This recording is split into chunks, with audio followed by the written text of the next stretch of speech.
Hello and welcome to episode 63 of the True Crime All the Time Unsolved podcast. I'm Mike Ferguson, and with me as always is my partner in true crime, Mike Gibson. Gibby, what is going on? Man, I'm striving and a driving. Striving and driving. Yeah. Keeping your head above water. Keeping my body floating. That's it. That's your whole goal in life. That's Just right. keep your body floating. Keep it floating. Head, mouth up, of course, Well, that's true. Yeah. I think it's a good thing you put that caveat in. Yeah. It's important. That's an important part of the equation. Unless you got to snorkel all the time. All right, Gibbs, we got some new Patreon supporters. Yeah, I like them. Let's give them shout outs. Yeah, I like that.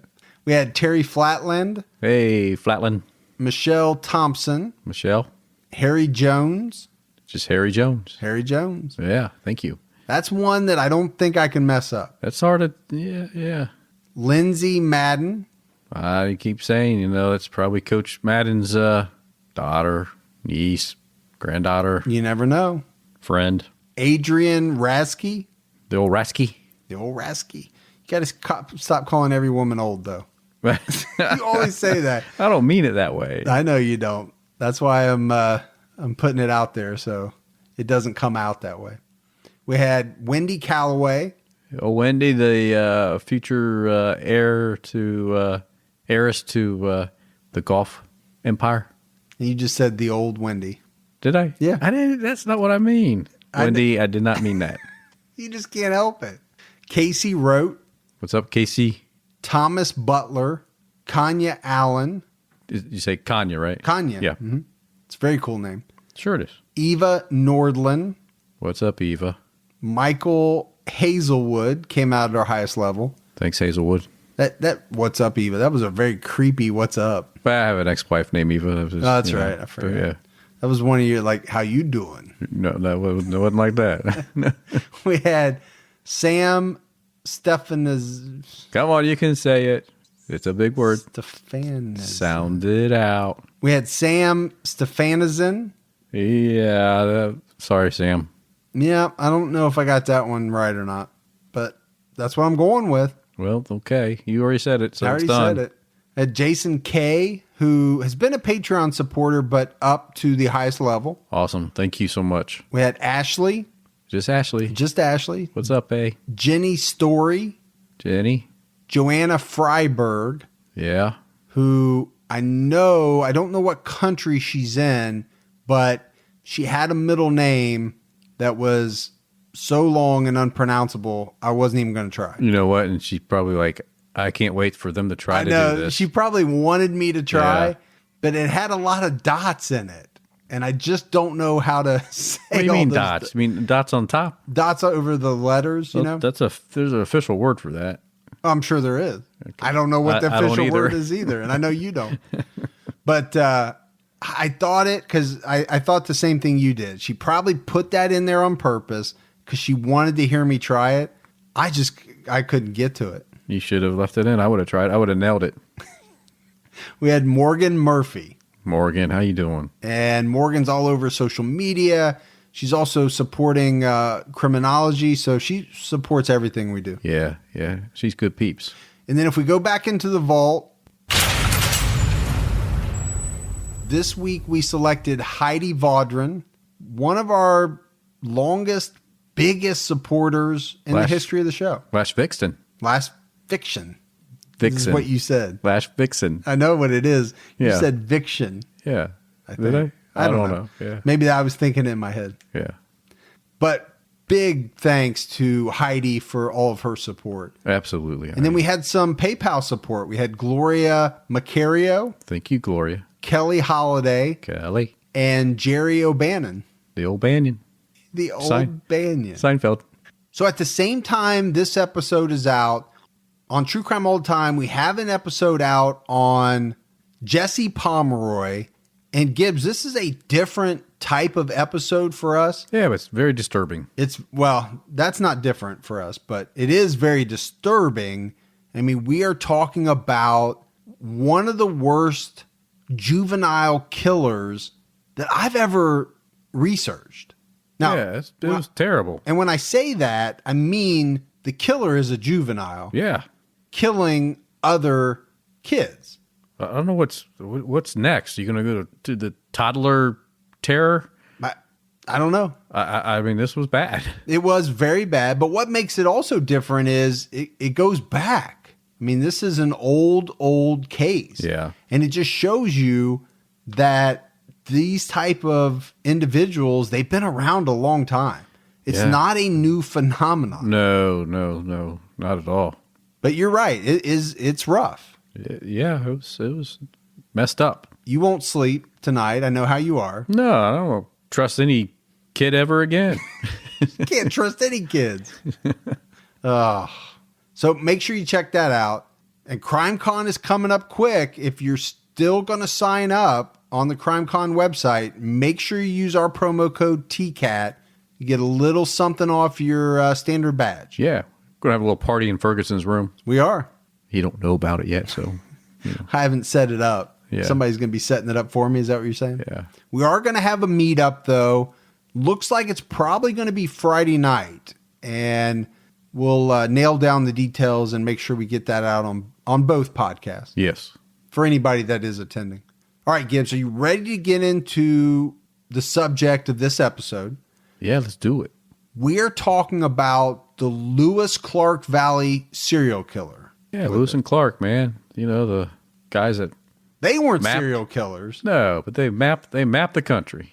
It makes it sound like they were serial killers, which they weren't. Well, we don't know. I wasn't with them. Were you with them? That's true. I wasn't. Who knows?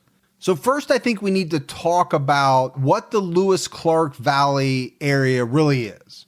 And it's a triangle of cities. So it's Lewiston, Clarkson, and Asotin. And these are located along the border of Washington State and Idaho. And like you mentioned, Gibbs, this valley was named after Lewis and Clark, who led the expedition. And the pair camped in this location where the Clearwater and Snake Rivers met during their journey west across the United States. Good fishing there. I'm sure there is. Yeah. Have you been there? Get your fly fishing pole out and just like whipping it around. You know what? I really do like that movie, A River Runs Through It. Yeah. There's something about that movie. I've never been fly fishing. Makes you want to go? It makes me want to get some waders and stand in the stream. Drive your Harley all the way up there. And this area is beautiful. I mean, you're talking about rivers, some forests, rolling flatlands. There's a lot of natural beauty in this area of the country. Yeah. Especially in this Lewis-Clark Valley. Yeah, it really is. It's also pretty remote. It's not very close to any major cities. And I think that's why a lot of people like it. The people that live there like it that way. Yeah, I would too. You know, get away from all the hustle and bustle. Ooh, so we used hustle and bustle. We got that. Mm-hmm. But even though it was isolated from what you would think of as the crimes that happen in the big cities, during the late 1970s, for about 3 years, this valley was exposed to some very serious crimes of their own. Now, the crimes are unsolved, which is obviously why we're talking about them on True Crime All the Time Unsolved. Right. But there's a lot of people that feel that they know who the true identity of this killer is. Yes. And that's going to play an important part in the episode. Absolutely. So we have to start off talking about the disappearance of Christina Lee White. And it was on April 28th, 1979, 12-year-old Christina Lee White vanished from Asotin, Washington. She was 5'4", 135 pounds, brown hair, brown eyes, described as an amazing little girl. She loved the outdoors. She was heavily involved in her church. Her family described her as hyper and very energetic. Now, she was set to be a 7th grader at Asotin Elementary School in the fall. And on the day that she was last seen, she was very excited about the upcoming annual county fair. I think a lot of kids to get that, you know? Well, especially in an area... Rural? A rural area, that's a big deal. Yeah. In a lot of places, because you can't go to Six Flags 20 minutes away. No. Or Disneyland, or, I mean, you would have to take a pretty extended trip to get somewhere. Yeah. To ride rides and do all that. So it's cool when it comes into town. How would you say rural? Rural? I just want to say if you're saying it like me. How do you say it? Rural. Rural? Yeah. All right. It sounds funny now that I've said it like 3 times. I don't know if I'm saying it right or not. Sounds like saying Earl. Rural. Earl? Yeah. Earl with an R? Yeah. But yeah, I do think that was a big event, and still is in a lot of places. I know we look forward to the fair coming to town. I don't, but... Why not, man? Because I don't want to ride a death trap that somebody has just put up that came off of a truck. It scares the bejeebies out of me. Yeah, I don't want to ride those either.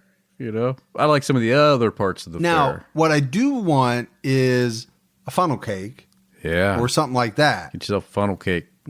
Which should give me the same pause as some of the rides, because they just took that little booth or whatever they're making the thing. They just took that off a truck too. Yeah. I don't know if the health board has come along and really inspected all of that. Oh, of course they did. Yeah, they're at that point, I don't care. You're eating deep fried butter sticks. I've seen that, man. I've never seen that. Oh, I've heard of it. I did have a deep fried Oreo one time. I'm surprised you didn't have the deep fried Twinkie. No, I've never had one of those. Yeah. But now you got me wanting a funnel cake. Yeah, I know. But we've got to talk about Christina. Let's get back. She was last seen at 503 2nd Street, and she had on blue jeans, red leather sneakers, and a pink striped shirt. And so she did make it to the fair. And it was after she left the fair that she was last seen around this house. So I think that's an important distinction to make. But while she was still at the fair, around 2:30 p.m., Christina called her mother. And she told her mother that she wasn't feeling well, and she asked her to come pick her up. And Christina did have a history of suffering from heat exhaustion in the past. Her mom knew this, and she worried about it. She worried about her, having a heat stroke. The problem was she didn't have a car to pick Christina up with. Right. And knowing that, so her mom told her, until she can get there, go get a towel, wet it, put it around your neck, and walk to the bottom of the hill, and I'll be there to pick you up. But wait for me. So my assumption is that she was going to find a car somewhere. Yeah. In the meantime, I'm going to get somebody to lend me their car. I'll come get you. Yeah, but until then, find a towel, get it wet with some cold water, and that'll help you cool you off a little bit. But Christina doesn't do as she's instructed by her mom. She doesn't wait for her mom at the bottom of the hill. She got on her pink bike that she had used to get to the fair, and she rode over to her friend's house at 503 2nd Street, where she asked for a wet washcloth to cool herself off with. The friend whose house she went to was 10 years old and would later tell police that he never saw Christina, that he was in the backyard washing the family dog. So what would come out was that it was her friend's stepfather who was at home, did give Christina a wet wash rag so that she could cool down. And then he says that he sent her on her way home. But during this whole time that this was going on, Christina's mom had gotten a car and she was at the bottom of the hill. Oh, she had to be freaking out. I would be. Because Christina wasn't there. She was worried, wondering where she was. So she starts asking people if they've seen her daughter. And eventually she gets so worried that she has to go to police. And she reports that her daughter's missing. Well, and I think even like the father was a little concerned that maybe one of the carnies might have did something, Back in the day, I mean, some of the carnies were kind of shady. Well, we do like to badmouth carnies. It seems like a lot. I'm just saying. I think the reason, and don't let me put words in your mouth, but I think the road that you're going down is that was probably a job, especially in the 70s. I don't know, maybe even now, that a person maybe with a record could get. Right. Because they probably weren't doing a lot of background checks. No. For that type of work. Probably back in the day, cheap labor. Mm-hmm. Because they didn't have to do background checks. That was part of the deal. I'll hire you, but you're not going to get much, but you have a place to lay your head, and you get a couple meals a day. Yeah, and we've already lost our entire Kearney audience, so I probably at this point from previous episodes. Yeah, sorry guys. The police start searching, and I do think that they at first key in on looking at some of the people that worked at the carnival. They don't find any evidence that anybody there was involved. But on top of that, they don't find out anything about Christina White. The police are never able to find her. In fact, nobody's ever found her. She's still missing as of this day. Yeah. Now, it's been a long time, and she's believed to be deceased, but her body has never been found. On April 28, 1979, Christina White disappeared. Her family, the community, and law enforcement searched, but to date have never found any answers why a young, vibrant girl suddenly went missing. I sat down with the detective who won't let this case be forgotten. At that time, just things like that didn't happen around here. Detective Jackie Nichols with the Asotin County Sheriff's Office has spent years now trying to piece together that mystery that unfolded on April 28th, 1979, right here on the streets of Asotin. That was the day that Christina White, she was 12 years old, went missing. I have her picture up there just to kind of always remind me, because it is a cold case. It's easy to kind of let those cases get pushed aside, and I just don't want them to be forgotten. She had planned to go with her friend to help with the horse up at the fairgrounds. So she had called her mom and said, that she wasn't feeling well, and asked her mom to come get her. There are no answers, but there are clues, and those clues point to a possible connection with murders across the river in Lewiston. They realized perhaps this person was responsible not only for the 3 people in Lewiston, but also Christina White's disappearance. So what I like about that clip, Gibbs, is when you get to hear from these cold case detectives, and you can hear it in their voice. They want to solve these cases so bad. The entire community has not forgotten about Christina. I mean, this detective still has a picture of her up on her wall so that she doesn't forget about Christina. Yeah, I think it's just it's sad that she's never been found. I feel for the parents. No, I do too, but it's a testament, I think, to the work that these detectives do. And they will go at it year after year after year. Yes.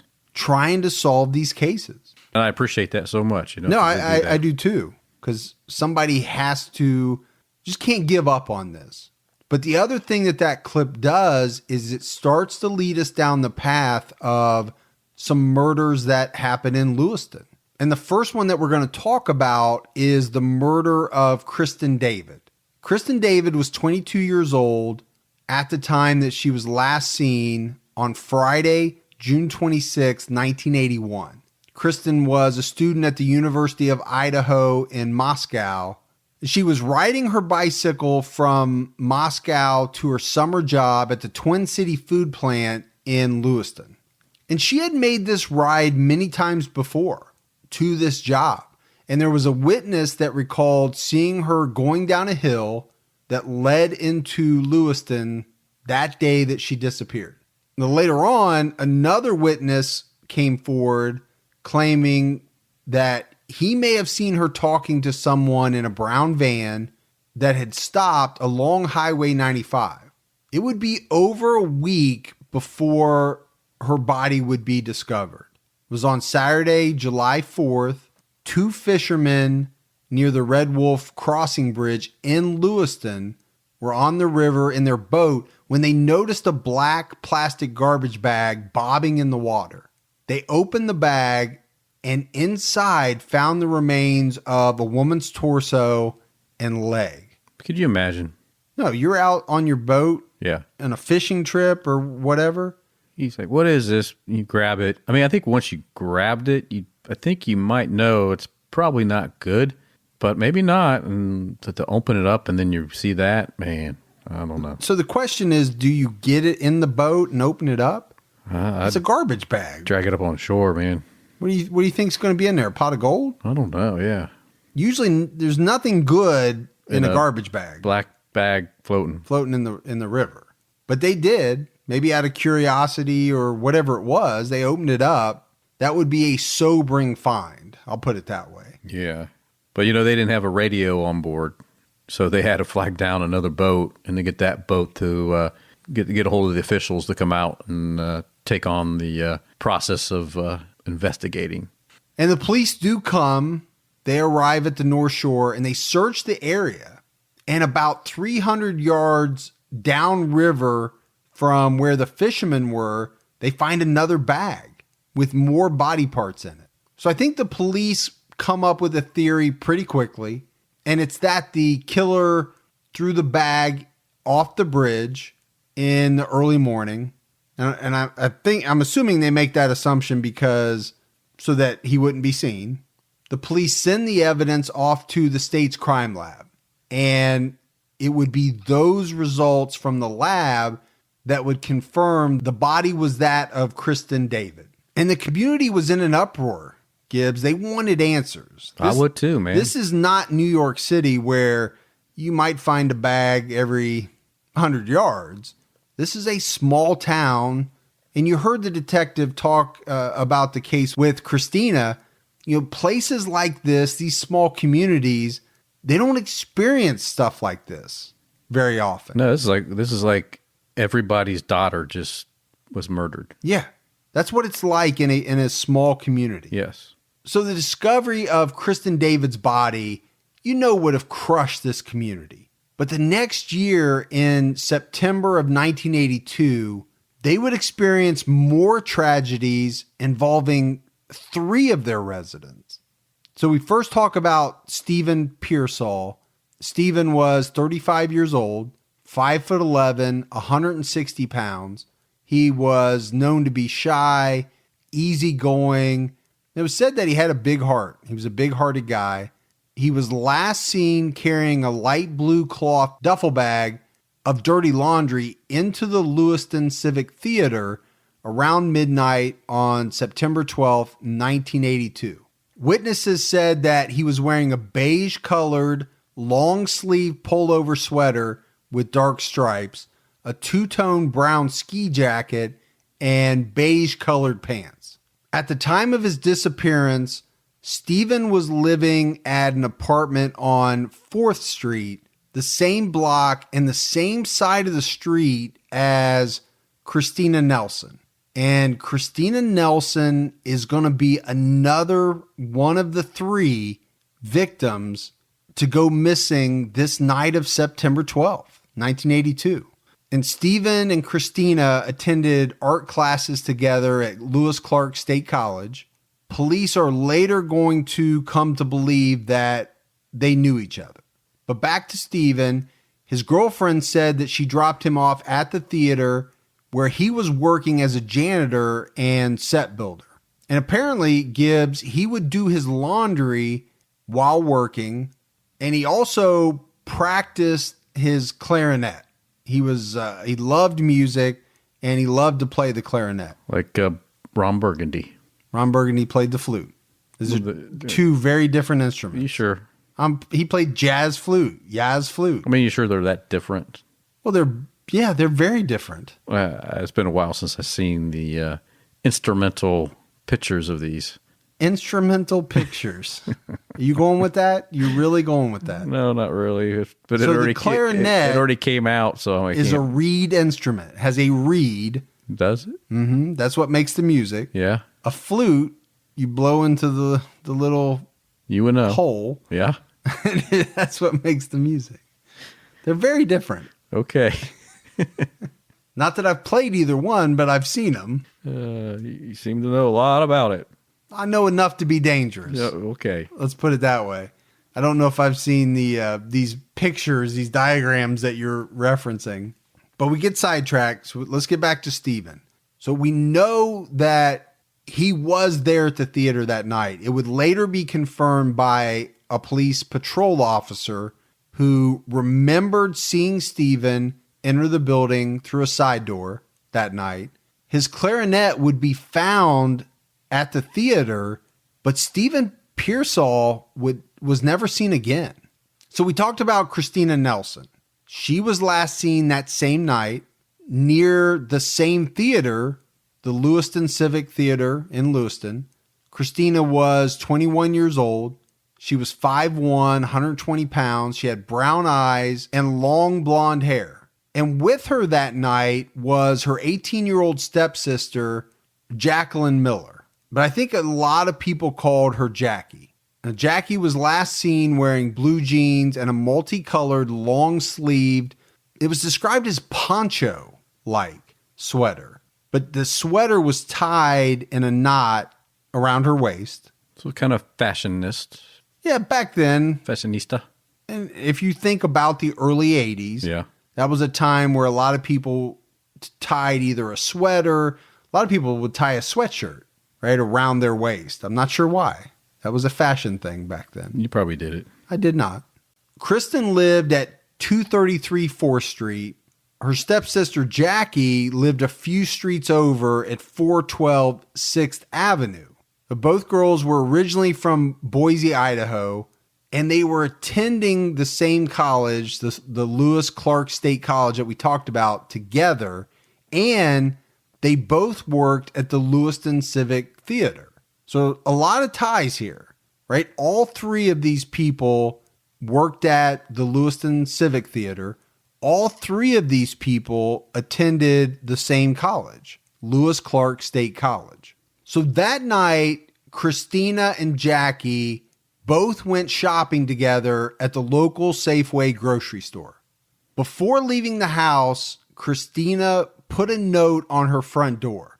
And this note would tell her boyfriend that she and Jackie went up to the store and they'd be back shortly, and said for him, just come on in, make yourself at home. And he arrived at her house, saw the note, went inside, but hours passed and he started to get very worried because they hadn't come back. So eventually he got worried to the point where he called the Lewiston police to report Christina and Jackie missing. Police are investigating.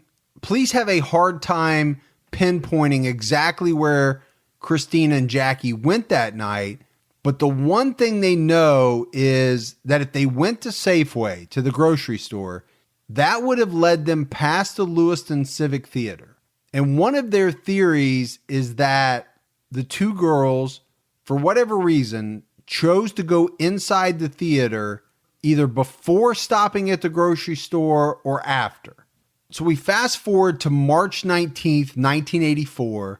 There's a 14-year-old kid named Marvin Mead who's out collecting cans on Highway 3 near the town of Kendrick. He was walking a tree line, looking for these cans, not finding any. So he started walking back towards the highway. And during this walk, somehow a tree branch knocked a hat off his head. And it wasn't like right down at his feet. It knocked his hat like down into this ravine. So he's going after his hat. And when he went to pick up the hat on the ground, which is in this ravine, he noticed what he at first thought was some type of maybe like a deer skull. But when he reached down to pick up the skull, he realized it was not a deer. It was human. The skeletal remains of two bodies, still clothed, were found at the location and would later be identified as the remains of Christina Nelson and Jacqueline Miller. It had been over a year and a half since they disappeared. The police, in looking at the evidence at the scene, theorized that the killer may have first dumped the bodies closer to the road and then later returned to move the bodies further down into the ravine. The two bodies had been tied with rope that was found on the scene, and the police are going to be able to trace this rope back to the Lewiston Civic Theater. Apparently, it was the same rope used on a ship prop at the theater. So with this type of evidence, Gibbs, you know that this is going to cause the police to focus their investigation more on the theater. And they do. They go in, they start doing tests using chemical luminol. They're testing for the presence of blood. The problem is so much time had passed. Like we said, this was a year and a half after the two girls had gone missing. And the theater had so much lead paint throughout that it produced this reaction with the luminol and basically made the test inconclusive. All right, Gibbs, it's time to get into possible suspects. And the first person we have to talk about is Stephen Pearsall. And it's because he went missing the same night as Christina and Jackie. So police had to initially have suspicions that maybe he played a role in their disappearances. He had been seen entering the Lewiston Civic Theater building. Police theorized that Christina and Jackie went in the theater the same night. And then you get to the rope that was found alongside Christina and Jackie's bodies. It was identified as the same type of rope used on props at the theater. It just added to police suspicion. But I think one thing that the police wondered was, if Stephen had anything to do with this. Now, this is back after the original night. Right. This is not after the bodies were found. Right. But back then, when they thought, okay, could Stephen have had something to do with this? Why would he leave his clarinet at the theater? I mean, he loved this thing. It was his prized possession, just as your flute is yours. Exactly. I don't go anywhere without my Yaz flute. But Stephen also left his car and an uncashed paycheck at his home. So that doesn't seem like something that somebody would do if they were planning on being gone. Yeah, no, I don't think you would. I don't know about the clarinet. I mean, clearly it was said it was his passion, so I don't think he'd leave that.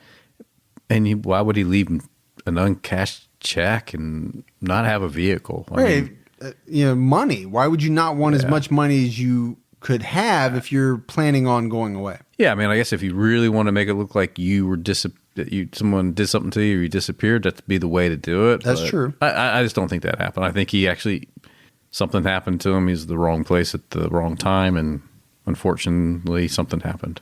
Stephen's girlfriend would tell police that nothing seemed wrong with him when she dropped him off at the theater that night. His behavior was normal. In fact, she said he was very, very sweet that day. So he wasn't depressed. He wasn't, arguing with anybody. So, I mean, again, why would he want to take off? I think you're right, Gibbs, because, and it bears itself out, because police discover that there was another man at the theater that night, and this man was also the last person to see Christina White alive 2 years earlier. So we've already talked about this man. We have. As the person that gave Christina White the wash rag to cool herself down. Yes. He's going to come back into the picture. But all of that, I think, allows police to make the decision that, Stephen Pearsall was not involved in the death of Christina and Jackie. Most likely something happened to him. Like you said, wrong place, wrong time. So now we get into this man that was the last person to see Christina White alive, was determined to be at the theater the night that Stephen, Christina, and Jackie all disappeared. And this is an alleged suspect that we're going to call Lance. So Lance was born in 1947. His father died when Lance was just a kid, and he spent his early years growing up in Chicago. Now, he was 6'4", weighed about 200 pounds. He was a big guy. Yeah. I don't know if he's tall. 6'4", 200, that's sizable. Yeah, is it? I'm just trying to size it up right in my head right now.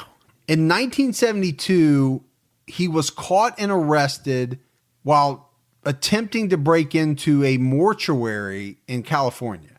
So the story goes that in early June 1972, a 17-year-old female had an argument with her boyfriend on the beach.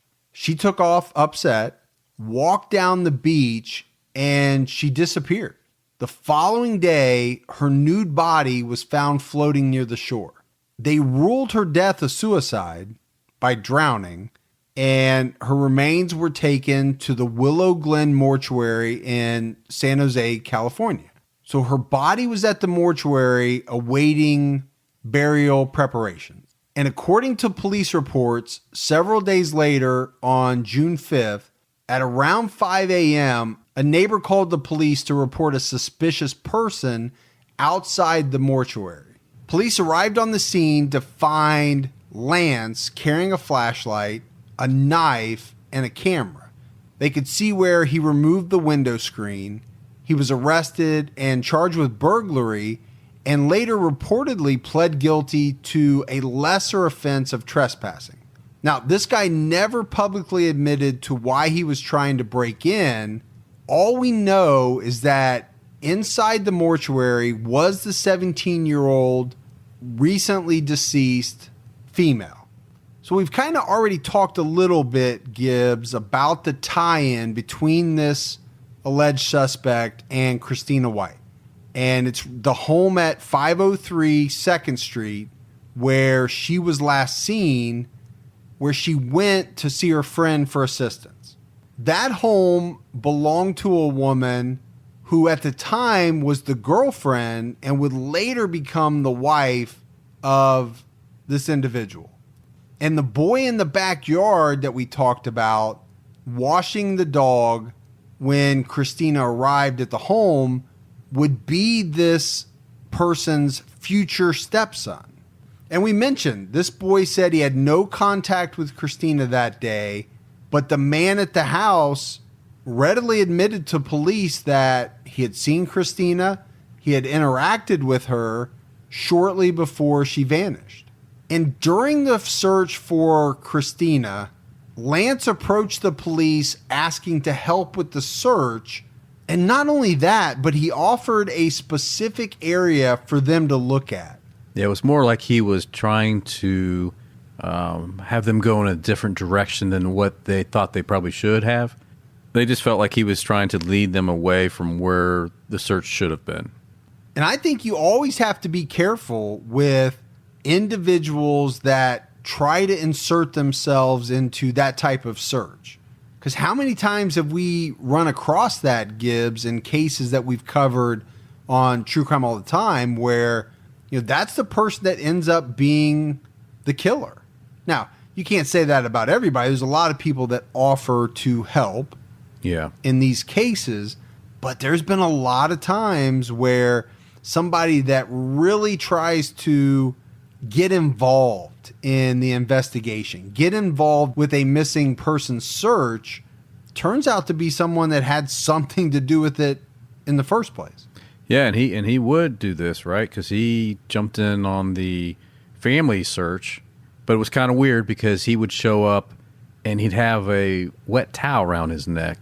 It just, you know what I mean? Is it like you're mocking it? That is very strange when you've already told police that you gave the person that disappeared a wet towel. Yeah, I mean, I just like, family knows you're the last one that saw her. Why would you come there and wrap a wet towel around your neck? I don't get it.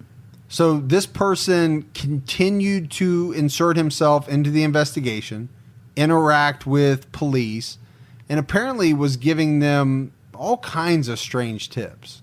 And like you said, Gibbs, was this a tactic to throw them off the correct path and lead them down, you know, a bad path? Yeah, I think so. So we know about the connection between this individual and Christina White. Now let's talk about the connection between this person and Kristin David, because police are able to confirm that Lance took the same route that Kristin did during his job as a delivery man. Police would also note that Kristin and Lance had something else in common because they were both associated with the local theater. It was reported that through the theater, Kristin was personally acquainted with this individual, Lance. And then we get to the night of the triple disappearance from the theater, right? So that's Stephen, that's Christina, and Jacqueline. And we've already talked about the fact that this individual was known by police to have been at the theater that night. And apparently he spent a lot of his time at the theater. He worked as an actor. He helped build sets. He also was a horn player. And he told police that on the night of the disappearances, he was sleeping on the sofa in the green room at the theater. And apparently he gave the police a very detailed timeline. He said that he and Stephen Pearsall had worked on building a ship prop all day for a show that was coming up. He said Stephen left the theater around 9 p.m. to go out partying. He said that he himself left around 9:30 to go eat pizza. Then he returned around 10 p.m., but said that because of some injury that he apparently had, he slept on the sofa. He told police that he laid on the sofa from 10 p.m. to 4 a.m. the next morning. And he said he never woke up during this 6-hour period of time, even though it's thought that Christina and Jacqueline came into the theater, would have opened and closed what were said to be heavy and loud, creaky doors. And I think the kicker, Gibbs, is that his wife would say that this was the first time that he had stayed out all night at the theater and not come home.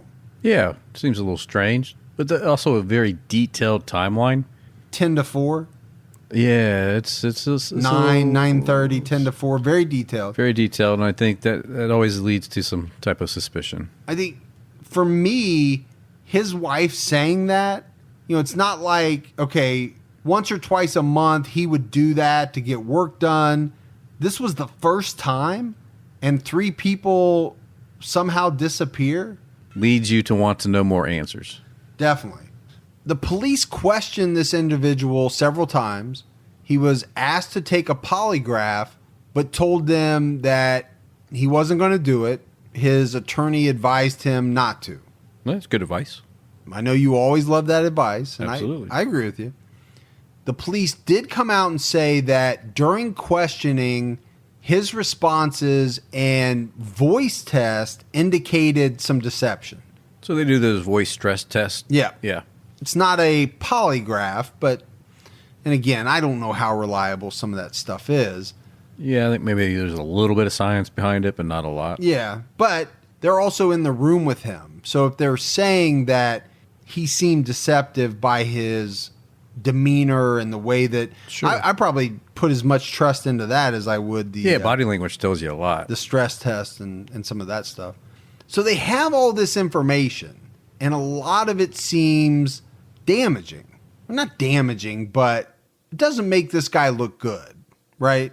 But they've just never had enough to build a formal case against him. Not enough to get a conviction. He also lived at the house where Christina White was last seen. Gloria Boberts, Christina Nelson's cousin, has spent years now looking into this suspect. He always seems to be in where people have disappeared. He admits to being at the Lewiston Civic Theater.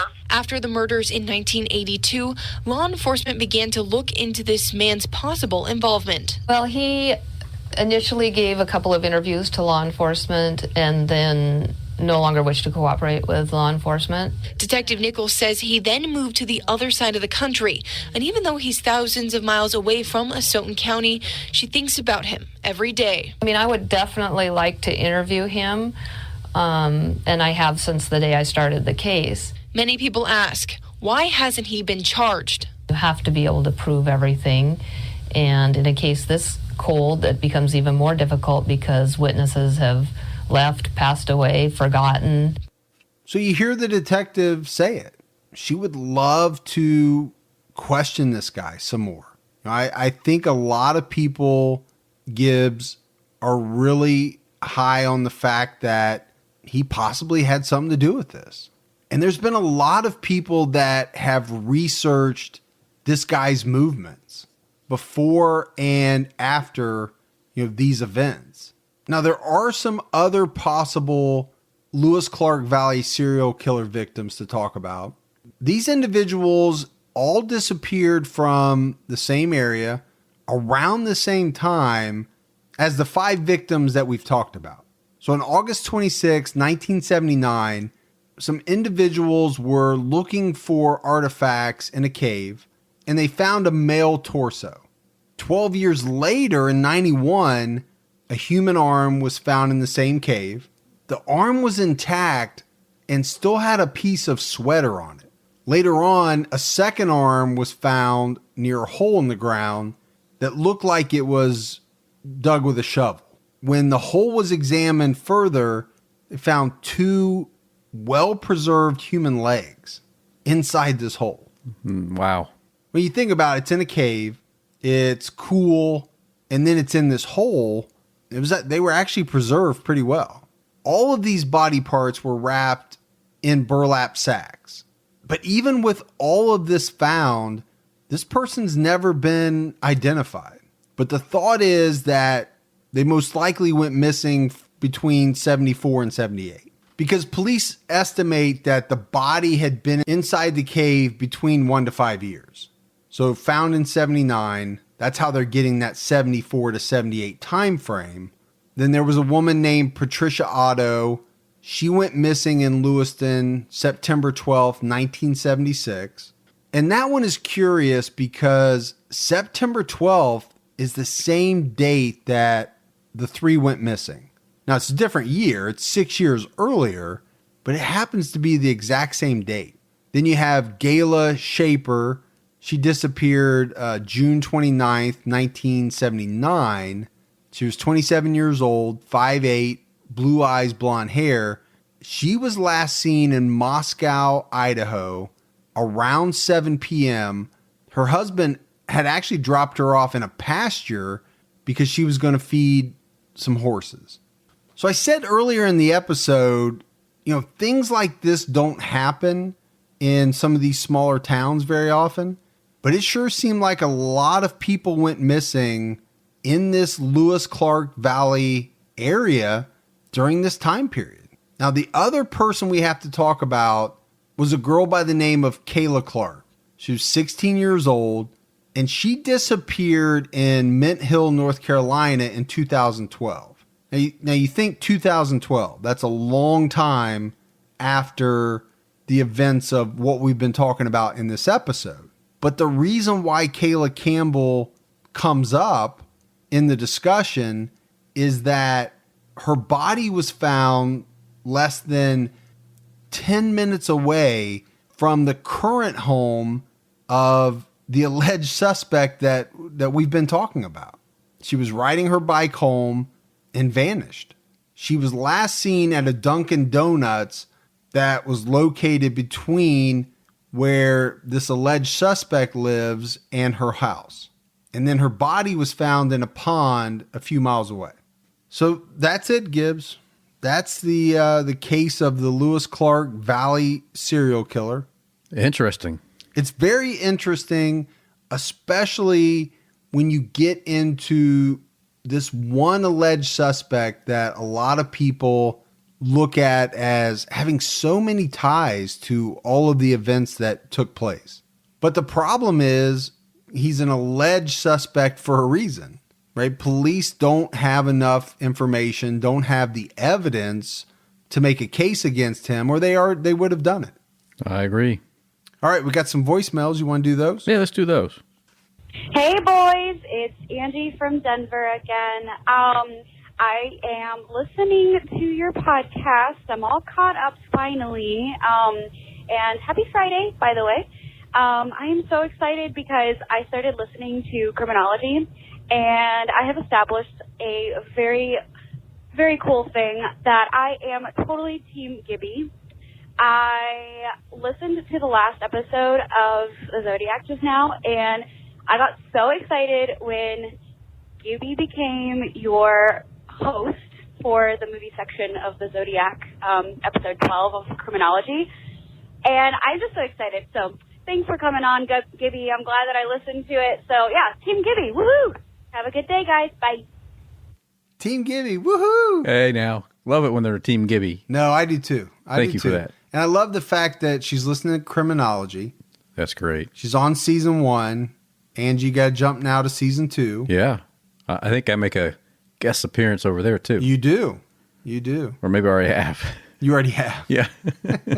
Again, I just give Gibby things to read. He reads them. He doesn't know what happens. I don't know what happens. I don't know what they're doing with me over there. Hey, Mike and Gibby. My name's Shar. I just wanted to say I love the podcast and wanted to thank you guys for everything that you do. Not a Patreon supporter or PayPal supporter right now. If I could, I would, but I listen to you at work and really helps me get through the day. Also just wanted to give a shout out to my grandma. She passed away last week, but she was a big true crime fanatic. So again, just wanted to thank you for everything you do and keep it up. I enjoy it. Thank you. Shar, we appreciate that and definitely shout out to your grandma. Hey, Mike and Gibby, it's Victoria from New Hampshire, and I was actually going to call like 2 or 3 days ago and tell you guys to do the Connecticut River Valley killings because it's a fascinating case for me. And then I woke up one morning and I saw like, oh, they already did, don't need to suggest it anymore. But I was really just calling to say you pronounced Swansea wrong. You said it was Swansea and it's Swansea. But thanks for doing the case. It was really awesome to listen to it.